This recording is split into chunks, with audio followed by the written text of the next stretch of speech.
So the gold silver ratio hasn't gotten anywhere near, 40 to 1, let alone 30 or 15. In 2011, the gold silver ratio was plummeting as silver made a final high in April, May 2011 to $50 then. But then the gold silver ratio went down to about 30 to 1 now. And we're not seeing any of that. We're seeing both gold and silver pretty much go vertical almost at the same pace. Silver's going a little bit faster, but Yeah. not noticeably faster. Yeah, and we're still at 82 to 1 or 80 to 1, Yeah. the gold silver ratio. So yeah. That open interest in gold and silver both went up on Friday. And usually, if this is the end of a move on a move down like this of 6-7% in silver, you'd usually see the open interest fall as the shorts cover and the Yeah. longs exit. But that's not happening. Amid growing volatility in the metals market, MarioInnecco and Rafi Farber point out a striking divergence in behavior that few are talking about. Despite silver's sharp rise, the gold to silver ratio remains stubbornly high, around 80 to 1. Far from the explosive compression seen in past bull markets like 2011, when it plunged to near 30 to 1 as silver rocketed to $50. This time, both metals are surging together, almost step for step, suggesting the real acceleration phase for silver is still ahead. Even more revealing, open interest in both gold and silver expanded during a 6 to 7% price drop, a clear sign that traders aren't exiting, but doubling down. Such resilience, they explain, points to strong conviction, an underlying physical demand that may soon ignite the next major leg higher. Like, share, and subscribe for more sharp insight into the metals market's turning point. And gold and silver are going to be back as the major monetary reserves for central banks, for investors, financial institutions, and it's starting already. We're seeing gold overtake treasuries as the major foreign reserve. We're seeing Wall Street investment banks change their capital allocation, portfolio allocation from 60-40 to 60-20-20, 60 being stocks, 20 being bonds, and 20 being gold now. That's unheard of in the current fiat era. So I think more and more we're going into a hard asset era and a sound money era. It's not going to be, it's going to be by force because our fiat currencies are just shot. So I think mining will be where the money will be minted, so to speak, the real money. So yeah, I think they will do well. We went up very quickly to 35 and then we consolidated for 4 months. And this here is, and I'll draw it, a little triangle. Right. So basically, we had two enormous rallies of Yeah, the uh, same kind of yeah. distance. So I think when we were here, or I made a video and said my target is 43, 4,400 because if you measure from here to here, that's $900. And then from here, 3,400, you add 900, it's 4,300. So I guess that worked. The question is whether next week we're gonna start some kind of consolidation here for could it be another month or two, or are we just gonna keep going up? I mean, I don't know if you noticed, Rafi, on X, there seems to be a massive campaign against gold, especially from the crypto crowd. Oh, well, that's confusing because crypto should be pro gold, Yeah, shouldn't I it? know, I know.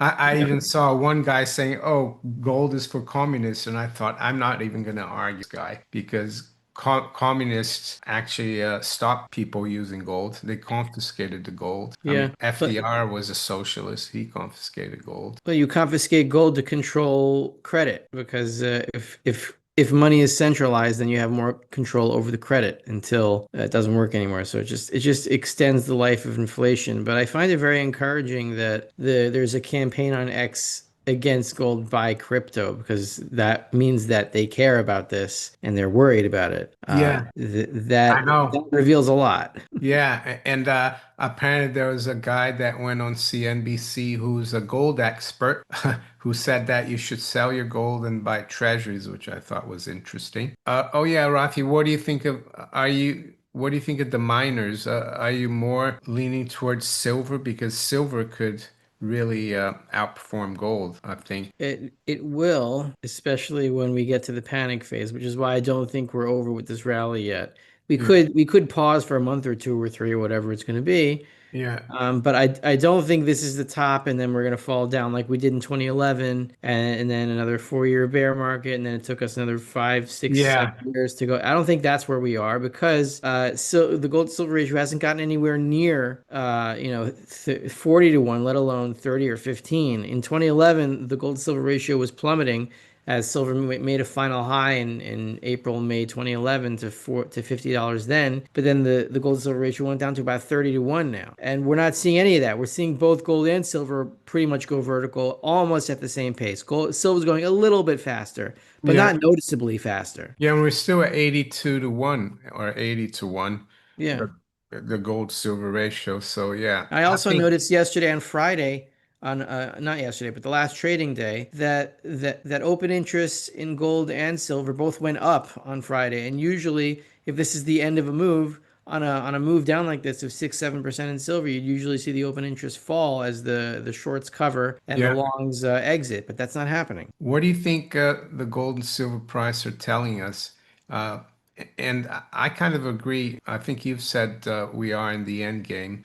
The only question is how long it's going to take. And I think it sounds scary, but I don't think it will be. It's just going to be a great transfer of wealth from paper assets to gold and silver and hard assets. Is that the way you look at it? Yeah, I don't want to make predictions on exactly how it's going to look, because I honestly I don't know. I mean, I try to think that it's going to be more positive than negative because I see the world we're in now and I see the trajectory that it's taking because of the inflation. So I'd rather not go to where they want to take us, which is complete surveillance, complete state power. Everybody's signing up to WHO treaties so that the next medical event, whatever it may be or not, then we're all put in concentration camps. That's what they wanted to do last time. That's what they're trying to do now. So I don't want to be there. And maybe the weak are going to have trouble, and those who don't have actual money are going to be in trouble. But it's going to be better for them to be in trouble now than for them to be in a camp because of some cold that escapes some lab in a year or two or whatever they're planning up. I don't know, some kind of permutation of that. So I'm glad to not be on the road that they want me to be on. A quiet revolution is underway in global finance, one that's replacing paper promises with tangible value.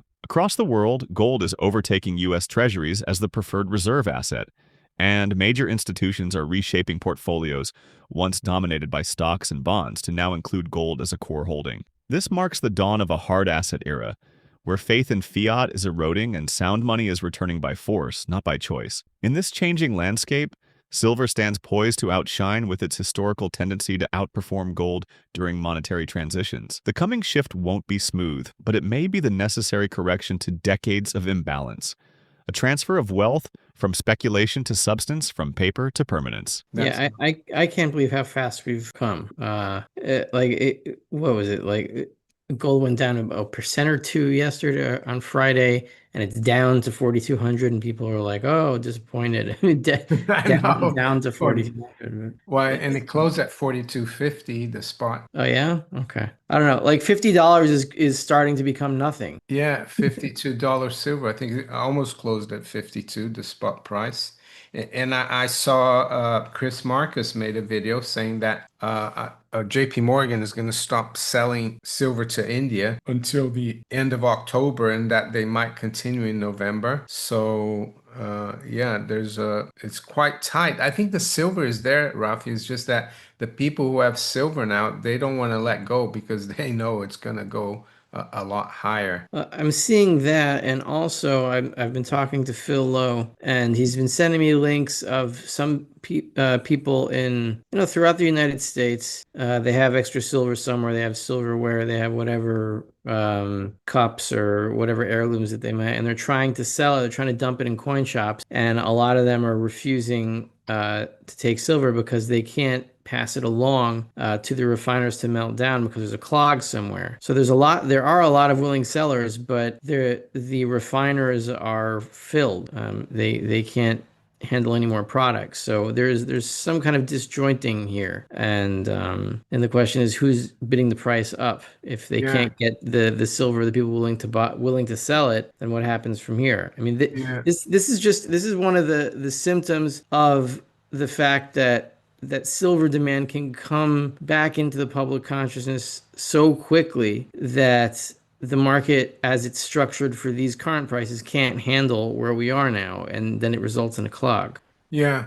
And I think maybe there's some big money that want physical silver, and the refiners are really busy refining that silver, and they can't be bothered with scrap silver. Yeah. I don't know. I mean, I can only think of that. And some people might say, well, that's a sign that it's a top because people are selling their silver. But I think a lot of these people, they don't even understand much what's going on in the monetary metals, but they see that they've got some silver lying around, and in the news they say it's $50 an ounce, so they go and sell it Yeah, that's what's for a few. happening. Yeah, And how much of the market really is that? I don't think it's that much. It's just the part that we see because it's the sector of the market that we're the most interested in and that we're a part of. And so we hear more about that. But like the people that are trading 5,000 ounce bars here and there, big banks or family offices or billionaires, they're not going to tell us what they're doing. They're not going to interview about it. It's not going to be on the mainstream media. So whatever is happening in the silver market is happening at the much bigger wholesale level than a few people that are, digging up some silverware and sending it to their local coin shop and getting rejected. yeah, yeah, Okay, well, the latest is we're still over 100%, meaning there are more repo trades being made every night. I think the last number was it was over 3 trillion. Then there are reserves that exist in the banking system. I think that's 2.98 or 2.88 trillion. Whatever it is, there's more volume being traded every night than reserves that exist. Now, I've been looking into reasons how this is possible, and the closest I can get to an answer is that there's central clearing. So if two parties are trading, or a circle of parties are trading repo to each other, and you have a central clearing mechanism that cancels out repo debts from one bank to another, and so if one bank owes 50 billion and then the other bank owes them 70 billion back, only 20 billion will actually change hands, whereas 120 billion will be recorded as trading volume. I don't know how much of the volume is cleared, but what I can say is that I don't think there's that much room left because we still see the repo rate getting squeezed higher. I think the last one was 4.3, and the Fed's upper bound is 4.25. So we're already out of the Fed's range. And that has to do with corporate tax day that was on October 15th. And on corporate tax day, a lot of money gets sucked into the Treasury, so there's fewer dollars to trade in the repo market. But we wouldn't be trading above the Fed's upper target if the repo market weren't already tight. How tight can it get? Can we get to 110, 120%? Maybe, but we're close to something bad. It's just going to take a little bit more time than I thought, but gold's at 4,300, 4,250. So why am I complaining? Andrew McGuire says $140 silver is a certainty early 26. Yeah, that's not like out there, I don't think. Well, if you think it's a certainty, go play the options. Yeah, nothing is a certainty, right? Yeah. I always try to the only certainty that I think, Rafi, that I see is that the politicians and central bankers are going to continue to inflate the system, and that only means one thing, right? Higher gold and silver prices. The cracks in the financial system are widening, and silver is exposing them in real time.